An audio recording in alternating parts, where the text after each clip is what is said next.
À l'EFS Grand Est, j'ai développé une méthode de production de plaquettes en vue de leur utilisation thérapeutique chez l'homme.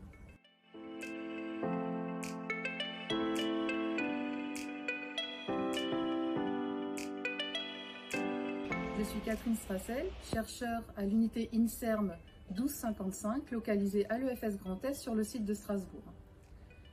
L'UMRS 1255 s'intéresse de longue date à l'étude de la physiologie plaquettaire, les plaquettes ayant comme rôle principal l'arrêt des saignements. J'ai effectué l'ensemble de mon parcours professionnel au sein de cette unité et tout d'abord intéressée par les mécanismes de la physiologie plaquettaire, je me suis plus récemment tournée vers l'étude et la compréhension des mécanismes moléculaires et cellulaires qui soutiennent la production de plaquettes. Nous avons développé un procédé de production reproduisant l'ensemble de ces étapes de la cellule souche hématopoïétique omégakaryocyte mature, en collaboration avec un mécanicien des fluides de l'Université d'Avignon. Nous avons également développé un dispositif de libération des plaquettes à partir de ces mégakaryocytes. Cette méthode de culture alliée au dispositif de libération nous permet de produire des plaquettes de culture en tout point semblables aux plaquettes issues de la circulation sanguine.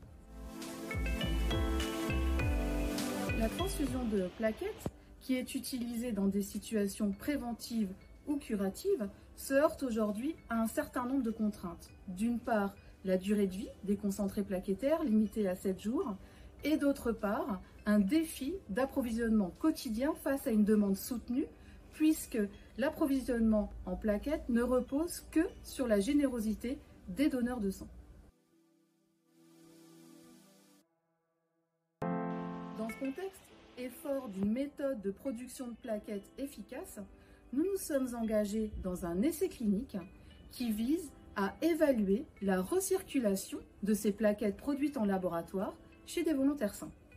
En vue de cet essai, le procédé de fabrication a d'ores et déjà été transféré sur la plateforme de médicaments de thérapie innovante de l'EFS à Besançon, et ce, en vue de produire les plaquettes dans les normes dites de bonnes pratiques de fabrication imposées par les autorités sanitaires. Cet essai clinique constituera une preuve de concept qui nous permettra de poursuivre nos travaux en vue de proposer à terme les plaquettes produites en laboratoire comme futurs médicaments de biothérapie. Pour pouvoir proposer ces plaquettes au plus grand nombre, il nous faudra augmenter nos capacités de production tout en réduisant les coûts de production. Dans l'attente de cette production industrielle des plaquettes de culture, notre procédé permet d'ores et déjà de répondre à une impasse transfusionnelle que l'on appelle l'état réfractaire, caractérisée par la destruction des plaquettes après transfusion par le système immunitaire de certains patients.